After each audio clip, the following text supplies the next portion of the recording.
ದೆಹಲಿಯಲ್ಲಿ ಮತ್ತೆ ಪೊಲೀಸರು ಪ್ರತಿಭಟನಾಕಾರರ ನಡುವೆ ಸಂಘರ್ಷ ನಡೆದಿದೆ. ಕನಾಟ್ ಪ್ಲೇಸ್ನಲ್ಲಿ ಪೊಲೀಸರ ಮೇಲೆ ಕಲ್ಲು ತೂರಾಟ ನಡೆಸಿದ ಆರೋಪ ಕೇಳಿಬಂದಿದೆ. ಟಾಲ್ಸ್ಟಾಯ್ ಮಾರ್ಗದಲ್ಲಿ ರಾತ್ರಿ 8:30 ಸುಮಾರಿಗೆ ಘಟನೆ ನಡೆದಿರುವುದು. ಬಾಟ್ಲಿಗಳು ಕಲ್ಲುಗಳಿಂದ ಪೊಲೀಸರ ಮೇಲೆ ದಾಳಿ ಮಾಡಿರೋ ಮಾಹಿತಿ ಸಿಗ್ತಾ ಇದೆ.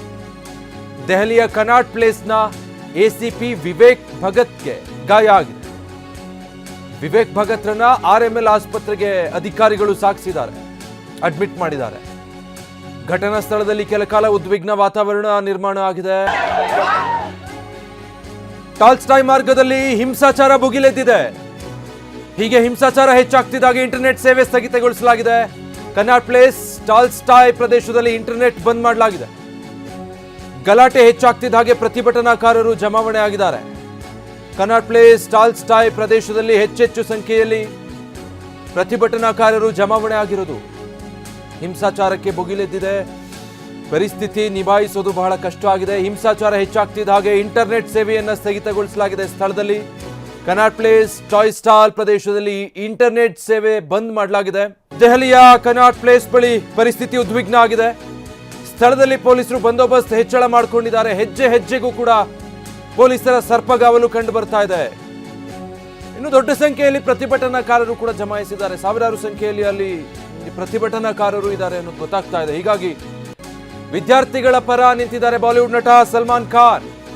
ವಿದ್ಯಾರ್ಥಿಗಳು ಕುಟುಂಬದ ಪರ ನನ್ನ ಹೃದಯ ಮಿಡಿಯುತ್ತೆ. ವಿದ್ಯಾರ್ಥಿಗಳದ್ದು ಬಹಳ ಶಾಂತಿಯುತ ಚಳುವಳಿಯಾಗಿತ್ತು, ಇದು ಹಿಂಸಾತ್ಮಕ ರೂಪ ಪಡೆದುಕೊಂಡಿದ್ದು ಬೇಸರ ಆಗ್ತಾ ಇದೆ ಅಂತ ಎಕ್ಸ್ನಲ್ಲಿ ಪೋಸ್ಟ್ ಮಾಡಿ ವಿದ್ಯಾರ್ಥಿಗಳಿಗೆ ಸಲ್ಮಾನ್ ಖಾನ್ ಬೆಂಬಲ ಕೊಟ್ಟಿದ್ದಾರೆ. ಬಹಳ ಶಾಂತಿಯುತವಾದಂಥ ಚಳುವಳಿಯಾಗಿತ್ತು ಇದು, ಆದರೆ ಹಿಂಸಾತ್ಮಕ ರೂಪ ಪಡೆದುಕೊಂಡಿದ್ದಕ್ಕಾಗಿ ನನಗೆ ತುಂಬ ಬೇಸರ ಆಗ್ತಾ ಇದೆ ಅಂತ. ಗಾಯಗೊಂಡ ವಿದ್ಯಾರ್ಥಿಗಳು ಮತ್ತು ಅವರ ಕುಟುಂಬಗಳ ಪರವಾಗಿ ನನ್ನ ಹೃದಯ ಮಿಡಿಯುತ್ತೆ. ಪ್ರಶ್ನೆ ಪತ್ರಿಕೆ ಸೋರಿಕೆ ಅತ್ಯಂತ ಗಂಭೀರವಾದಂಥ ಸಮಸ್ಯೆಯಾಗಿದೆ. ಮತ್ತು ಉತ್ತಮ ಶಿಕ್ಷಣ ವ್ಯವಸ್ಥೆಗಾಗಿ ನಮ್ಮ ದೇಶದ ಮಕ್ಕಳು ಒಂದಾಗಿರೋದನ್ನು, ಹಾಗೆ ಅವರ ಪೋಷಕರು ಅವರಿಗೆ ಬೆಂಬಲ ನೀಡಿರೋದನ್ನು ನೋಡಿ ನನಗೆ ಸಂತೋಷ ಆಗಿದೆ ಅಂತ ಸಲ್ಮಾನ್ ಖಾನ್ ಬರೆದುಕೊಂಡಿದ್ದಾರೆ.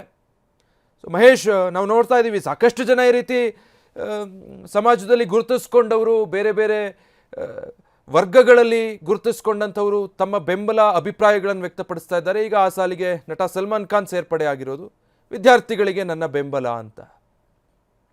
ವಿಜಯ್, ಖಂಡಿತ ಈಗ ಪ್ರಮುಖವಾಗಿ ದೊಡ್ಡ ದೊಡ್ಡ ನಟರು ಕೂಡ ವಿದ್ಯಾರ್ಥಿಗಳಿಗೆ ಬೆಂಬಲ ನೀಡುವಂತ ಪರಿಸ್ಥಿತಿ ಕೂಡ ಉದ್ಭವ ಆಗ್ತಾ ಇರುವಂಥದ್ದು. ಯಾಕಂದ್ರೆ ಅಷ್ಟರ ಮಟ್ಟಿಗೆ ನಿನ್ನೆಯಿಂದ ದೆಹಲಿಯಲ್ಲಿ ವಿದ್ಯಾರ್ಥಿಗಳ ಮತ್ತೆ ಪೊಲೀಸರ ನಡುವೆ ನಡೆಯುವಂತ ಹಿಂಸಾಚಾರ ಸಾಕಷ್ಟು ವಿಪಕ್ಷಗಳ ಟೀಕೆ ಕೂಡ ಗುರಿಯಾಗ್ತಾ ಇರುವಂತದ್ದು.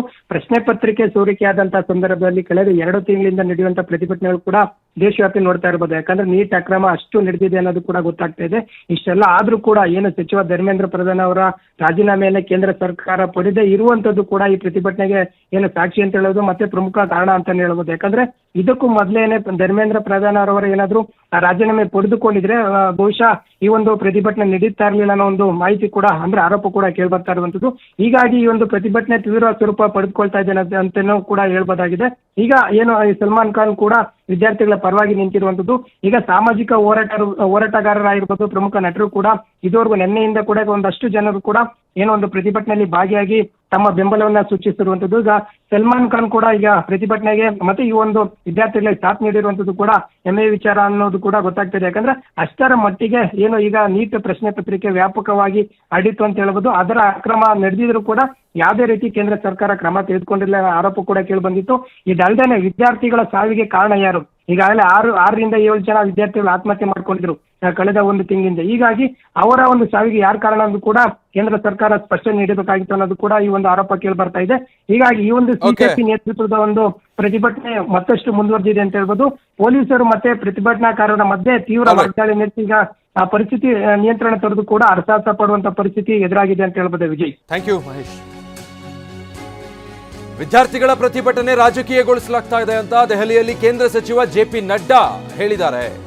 ರಾಹುಲ್ ಗಾಂಧಿ ವಿರುದ್ಧ JP ನಡ್ಡಾ ತೀವ್ರ ಅಸಮಾಧಾನ ಹೊರಹಾಕಿದ್ದಾರೆ. ಕಾಂಗ್ರೆಸ್ ಸರ್ಕಾರಗಳ ಪೇಪರ್ ಲೀಕ್ ಬಗ್ಗೆ ಪ್ರಸ್ತಾಪ ಮಾಡಿ ಬೇಸರ ವ್ಯಕ್ತಪಡಿಸಿದ್ದಾರೆ.